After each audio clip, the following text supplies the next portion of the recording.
Radio Claret América presenta Sediento de ti, la palabra, fuente de vida, con el sacerdote misionero claretiano Tony Díaz. Reflexiones diarias del Evangelio. Aquí iniciamos.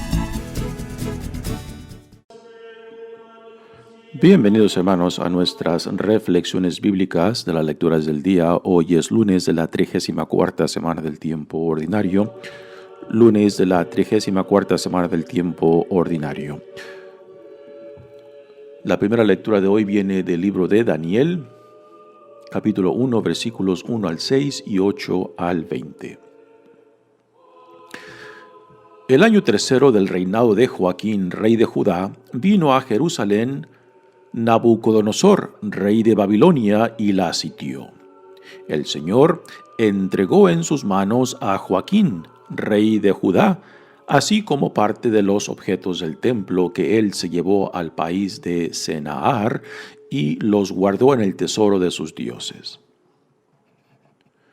El rey mandó a Aspenaz, jefe de sus oficiales, que seleccionara de entre los israelitas de sangre real y de la nobleza algunos jóvenes sin defectos físicos, de buena apariencia, sobrios, cultos e inteligentes y aptos para servir en la corte del rey, con el fin de enseñarles la lengua y la literatura de los caldeos.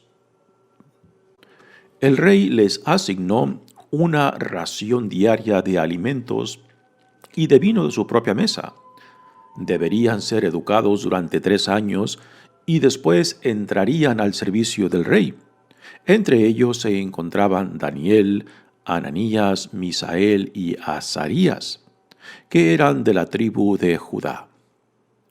Daniel hizo el propósito de no contaminarse compartiendo los alimentos y el vino de la mesa del rey, y le suplicó al jefe de los oficiales que no lo obligara a contaminarse.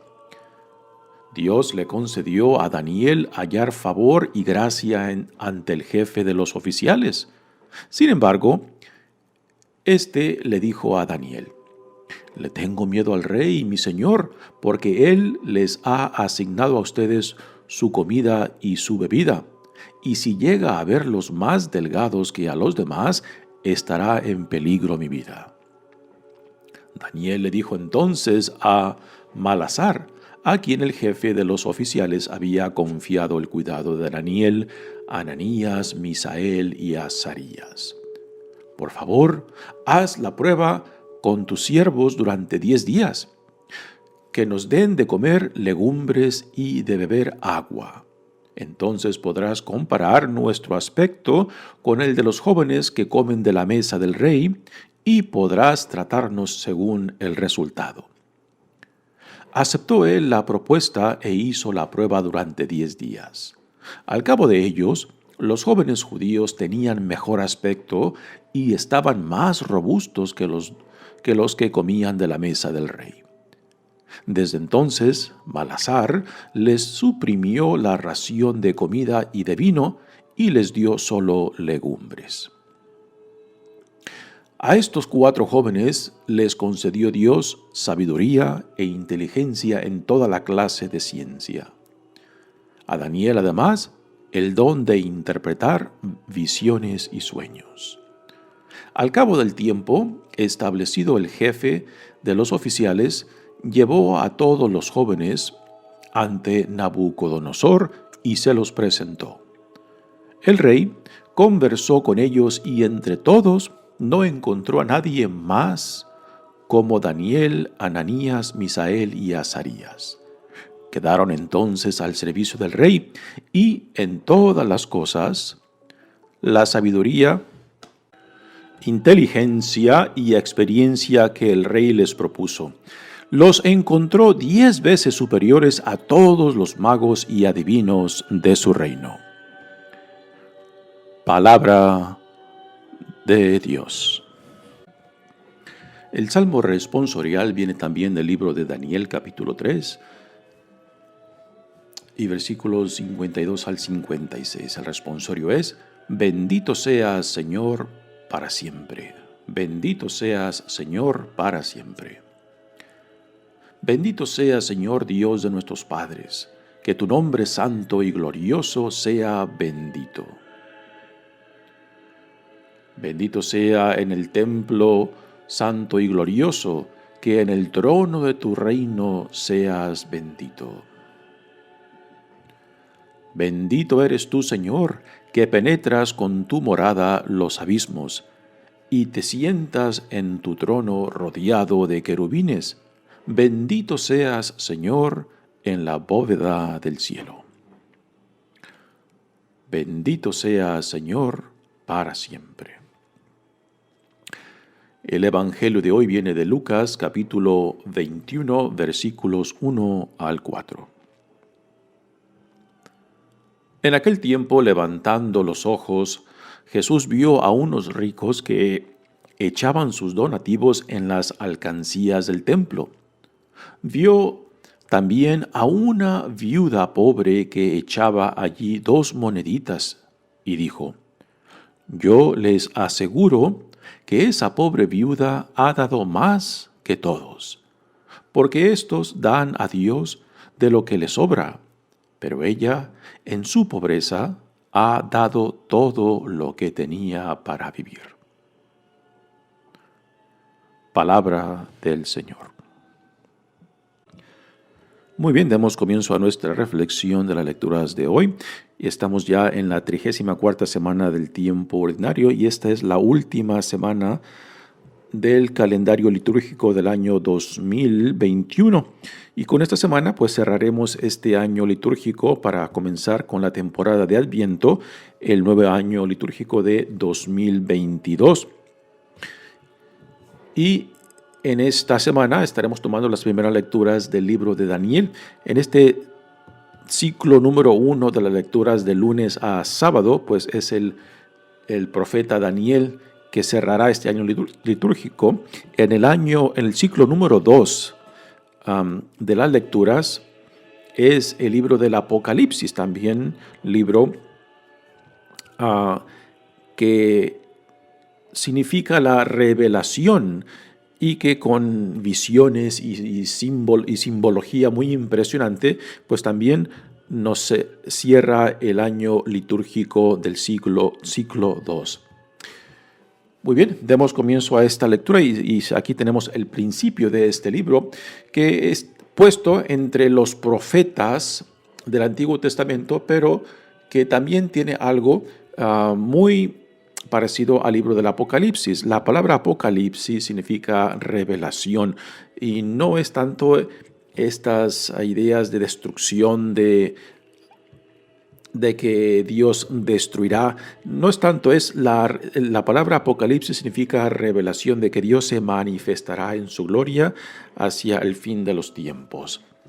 Y aquí se nos presenta a 4 personajes que son parte de este libro de Daniel. Y el contexto es cuando el rey de Babilonia, Nabucodonosor, viene al reinado de Judá, sitea la ciudad de Jerusalén y lleva a cabo 3 exilios de la crema innata de la población de Israel, que se los llevan a Babilonia. Y entre ellos están esos 3 personajes que se mencionan en la lectura de él: Daniel, Ananías, Misael y Azarías, que la lectura nos dirá que fueron escogidos para que fueran formados y después pasar a ser parte de la corte del rey Nabucodonosor. Y esto es pues algo muy interesante, puesto que como son esclavos del pueblo de Israel que fue conquistado por Babilonia, ahora el rey Nabucodonosor escoge entre ellos, entre la crema innata, entre de las familias nobles, entre las familias importantes del pueblo de Israel en el exilio, para que sirvan en su corte. Y es algo de que nos cuenta esta primera lectura. Dice: el año 3 del reinado de Joaquín, rey de Judá, vino a Jerusalén Nabucodonosor, rey de Babilonia, y la sitió. El Señor entregó en sus manos a Joaquín, rey de Judá, así como parte de los objetos del templo, que él se llevó al país de Senaar y los guardó en el tesoro de sus dioses.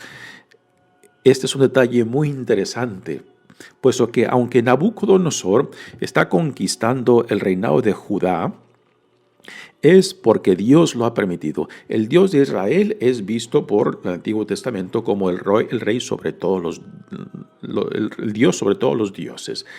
Y aunque el reinado de Judá está siendo conquistado por un rey que no es parte del pueblo de Israel, pues aún lo interpretan como es Dios. Dios que está sobre todos los dioses, quien ha permitido que esto se lleve a cabo. Y los profetas después en el exilio lo interpretarán que esta conquista, ser sitiado Jerusalén y destruido el templo de Dios, pues fue a causa de la desobediencia, a causa de la infidelidad del pueblo de Israel. Y esta es una de las interpretaciones en cómo los profetas dan a entender el porqué de las cosas, ¿no? Así que esta introducción del profeta Daniel nos dice eso, de que es por voluntad de Dios que Nabucodonosor conquista el reinado de Judá y se lleva al exilio a la crema innata del pueblo de Israel. No es por el poder de Nabucodonosor, no es porque simplemente fue la voluntad de Nabucodonosor, fue la decisión y voluntad de Dios que hizo esto posible. Así como después cuando Dios utiliza al rey persa que conquista al reinado de Babilonia como instrumento para liberar y permitir que algunos del pueblo de Dios que se encuentran en el exilio en Babilonia puedan regresar para reconstruir tanto la ciudad de Jerusalén como el templo en Jerusalén. Continúa la lectura diciendo: el rey mandó a Aspenas, jefe de sus oficiales, que seleccionara de entre los israelitas de sangre real y de la nobleza algunos jóvenes, sin defectos físicos, de buena apariencia, sobrios, cultos e inteligentes y aptos para servir en la corte del rey, con el fin de enseñarles la lengua y la literatura de los caldeos. Así que el propósito del rey Nabucodonosor es incluir en su corte pues aún miembros de los pueblos que él ha conquistado para que sirvieran como puente ante esos pueblos conquistados, y escoge la crema innata entre ellos. Es interesante que dice que escoge jóvenes que sean inteligentes sin ningún defecto físico, porque parte del servicio que estos jóvenes llevarán de asesorar al rey Nabucodonosor, pues también el rey esperaba otros servicios ya personales de ellos, ¿no? Y aquí pues hay muchas interpretaciones en qué se incluía de estos servicios personales que el rey exigía de sus siervos. Algunos de estos servicios pues eran cuestiones físicas de que el rey exigía de sus siervos. Así que son 4 quienes son escogidos y se nos dan los nombres. Dice: el rey les asignó una ración diaria de alimentos y de vino de su propia mesa. Deberían ser educados durante 3 años y después entrar al servicio del rey. Entre ellos se encontraban Daniel, Ananías, Misael y Azarías. Estos son los nombres judíos de estos 4 jóvenes. El mayor de ellos es Daniel. También se les darán nombres caldeos, que después se mencionarán más adelante en este libro de Daniel. Y todos nos dicen eran de la tribu de Judá.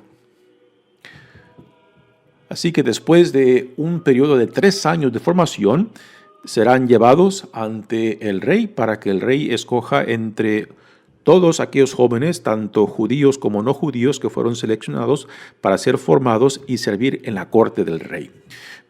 Pero después aquí hay un problema. El rey quiere alimentarlos a estos jóvenes para que estén bien alimentados, bien fuertes de su propia mesa, tanto con comida y con vino. Pero esto crea un problema tanto para Daniel como para los otros jóvenes de no quebrantar la ley al ser forzados para comer alimentos que fueron ofrecidos a dioses o alimentos que fueron preparados sin las normas de higiene y del culto judío. Así que Daniel aquí interviene para pedirle a aquel que es responsable de ellos que no los someta a romper la ley judía al tener que consumir alimentos que fueron sacrificados a dioses o alimentos que fueron preparados sin las normas de la ley judía, que era parte de la cultura y de la fe del pueblo judío aún en el exilio. Dice, Daniel hizo el propósito de no contaminarse compartiendo los alimentos y el vino de la mesa del rey. Y le suplicó al jefe de los oficiales que no lo obligara a contaminarse. Dios le concedió a Daniel hallar favor y gracia ante el jefe de los oficiales.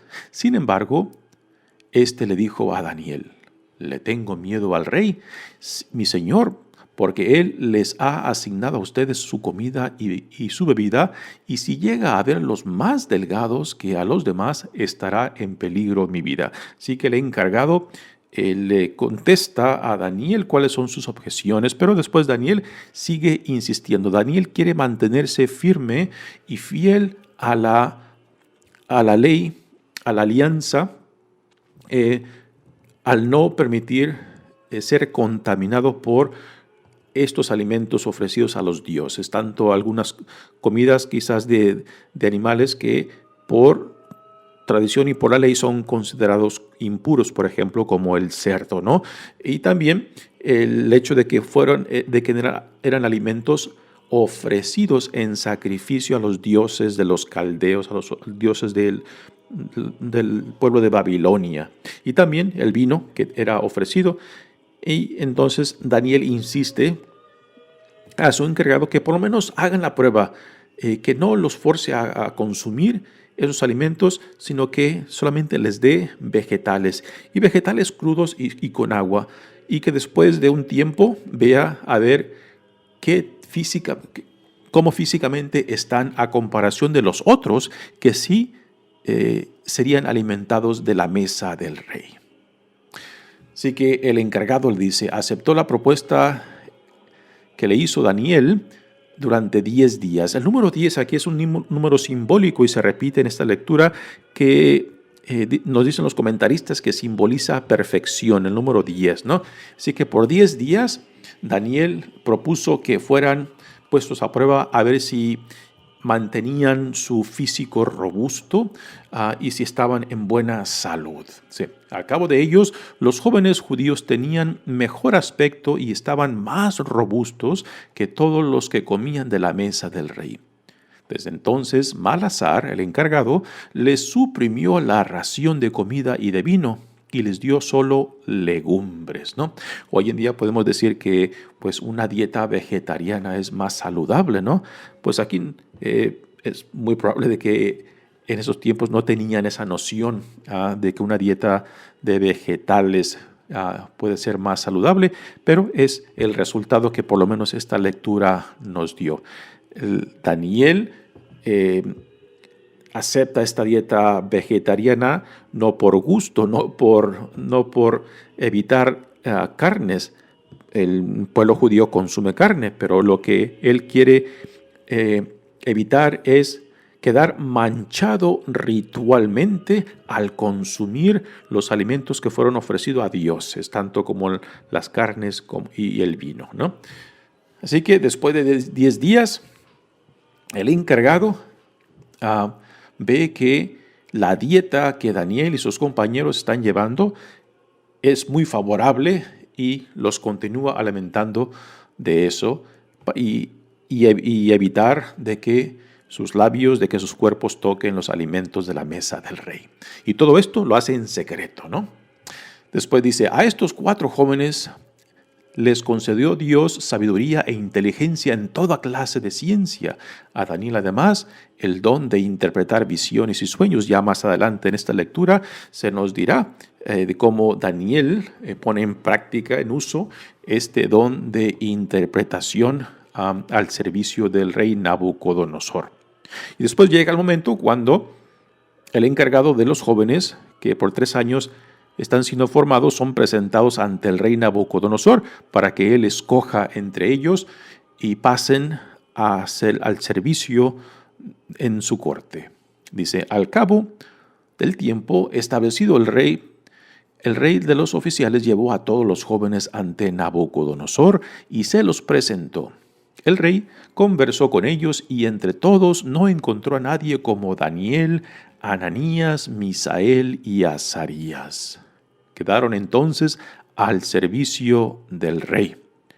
Y en todas las cosas de sabiduría, inteligencia y experiencia que el rey les propuso, los encontró 10 veces superiores a todos los adivinos de su reino. Ahora, ¿qué hemos de aprender de esta lectura, no? Hemos de entender el contexto de esta lectura que viene de una experiencia de exilio, de esclavitud, de estar lejos de su tierra. Y cómo, aún en medio de este cautiverio, de esta experiencia, aún la gracia de Dios se impone y estos jóvenes pues representan el sentido de la esperanza de que Dios sabrá cómo sacarlos adelante en medio de esta experiencia del cautiverio y de exilio, ¿no? Y estos jóvenes pues representan la fidelidad aún en medio del exilio, la fidelidad a Dios ante diferentes experiencias que los probarán, ¿no? Y para un pueblo que se encuentra en el exilio, pues este ejemplo de Daniel, Misael, Ananías y Azarías, pues son ejemplos que motivan, que dan esperanza cuando uno está siendo probado, cuando uno vive tribulaciones que lo forzan a ir en lo más profundo y sacar recursos para no solamente mantenerse fiel a Dios, sino también vivir con dignidad según su identidad de ser pueblo de Dios, de ser pueblo llamado a la fidelidad en la alianza, ¿no? Y este es lo que esta lectura nos deja a nosotros cuando pasamos por dificultades, que Dios, aún en medio de tribulaciones, de dificultad, pues nos da la posibilidad de mantenernos fiel. Y con esto no quiere decir que simplemente hemos de imitar a lo que estos jóvenes hicieron, sino de que estar atento a cómo Dios, en cualquiera que sea nuestra situación, ¿no? De que somos llamados a hacer lo más posible en nuestra capacidad de responder con fidelidad, de responder con entrega, sea cual sea la situación que estemos pasando, y que Dios será fiel tanto a su pueblo como a su alianza. Pasamos ahora al Evangelio de hoy, que viene de Lucas. Ya tenemos a Jesús que ha entrado a Jerusalén y lo encontramos que va y viene al área del templo, y es ahí donde lo encontramos en este pequeño trozo de Evangelio del capítulo 21. Jesús está al frente del templo y ve cómo la gente al entrar al templo pues dejan sus donaciones en las alcancías que están a la entrada. Y Jesús ve a una mujer pobre que pone también lo suyo. Y Jesús después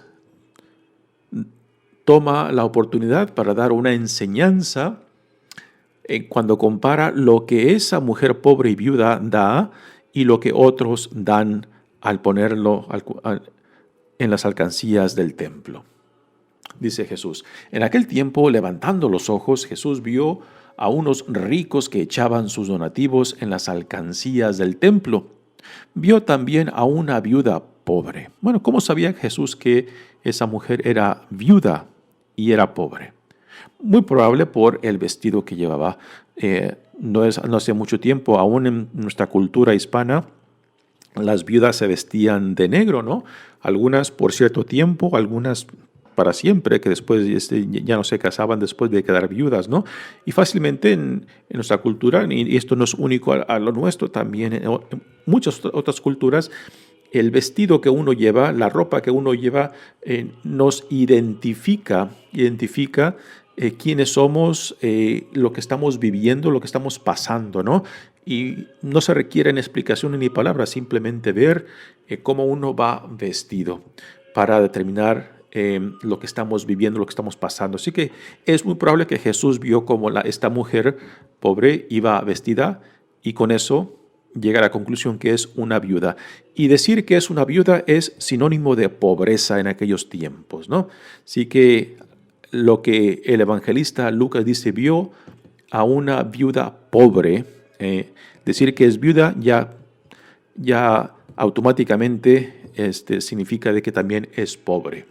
Dice que echaba allí 2 moneditas. Eso de moneditas, pues quizás en su pobreza da lo que tiene. Y ahora viene la interpretación de Jesús de lo que está viendo para sus discípulos y le dice, yo les aseguro que esa pobre viuda ha dado más que todos, porque estos dan a Dios de lo que les sobra, pero ella en su pobreza ha dado todo lo que tenía para vivir, ¿no? Este pequeño evangelio, pues históricamente ha tenido muchas interpretaciones y quizás entre unas de ellas es la siguiente, ¿no? De que ¿por qué el templo le va a exigir a una viuda pobre, ¿no? Que tenga que dar de lo suyo y más de lo que necesita para vivir, ¿no? Y con esto, con este ejemplo del Evangelio de Lucas, no se nos quiere decir que tengamos que imitar a la viuda en despojarnos de lo último para ofrecérselo a Dios, ¿no?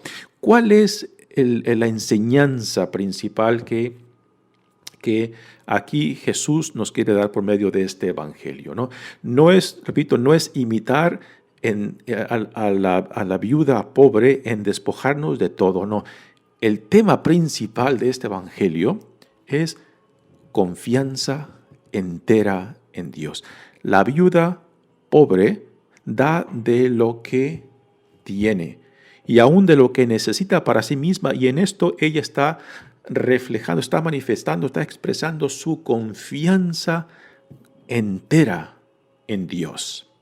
Y ahí da aún de lo que necesita para sí mismo, ¿no? Y aquí entra otro tema en torno a qué es lo que nosotros le damos a Dios, le entregamos a Dios. Si le damos de lo que es importante para nosotros o de lo que nos sobras. Yo personalmente tengo cierto rechazo a la palabra limosna, ¿no? Que la utilizamos en torno a lo que el pueblo contribuye los domingos en las misas, ¿no? Y limosna, pues, es una palabra que refleja que prácticamente que uno da, uno contribuye de lo que le sobra, ¿no? Y tristemente en nuestra comunidad hispana a veces es lo que vemos, de que le ofrecemos a Dios por medio de lo que representa ser parte de la comunidad de Dios para la iglesia, para la evangelización, para el trabajo de la iglesia al servicio del pueblo de Dios, ¿no? De que le damos de nuestras sobras y no de lo que es importante para nosotros. Y aquí la viuda pobre pues representa esa confianza de contribuir aún de lo que es importante, porque refleja, manifiesta la confianza total y completa en Dios. Ahora, esta es una posible interpretación. Otra posible interpretación es de que esta viuda representa a Cristo mismo, que ya muy pronto después de este capítulo en Lucas, prácticamente Jesús mismo también lo dará todo, entregará todo, ¿no?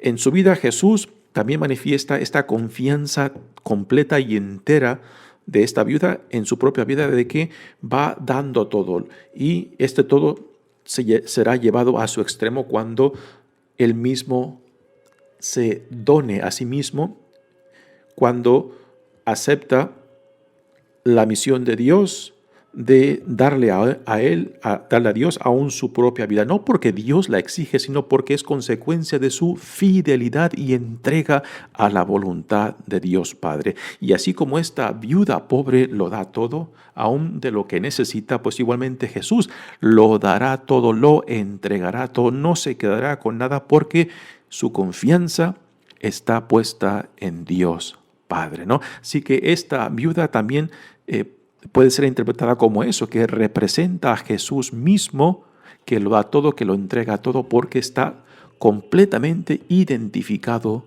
con la voluntad de Dios Padre. Y para nosotros, pues este es un ejemplo, ¿no? No se nos dice y no se espera de que todos sigamos el ejemplo de la vida, aunque históricamente han existido hombres y mujeres en la historia que lo han dado todo y que realmente se comprometen a vivir literalmente de la voluntad de Dios. Por ejemplo, Santa Teresa de Calcuta, que tomó o que vivió esta confianza y entrega plena a Dios, viviendo al día y prácticamente viviendo de la gracia y misericordia de Dios por medio de la generosidad de otros, ¿no? No se le puede exigir, por ejemplo, a padres de familia que vivan con este ejemplo de entrega y compromiso y confianza que da viuda.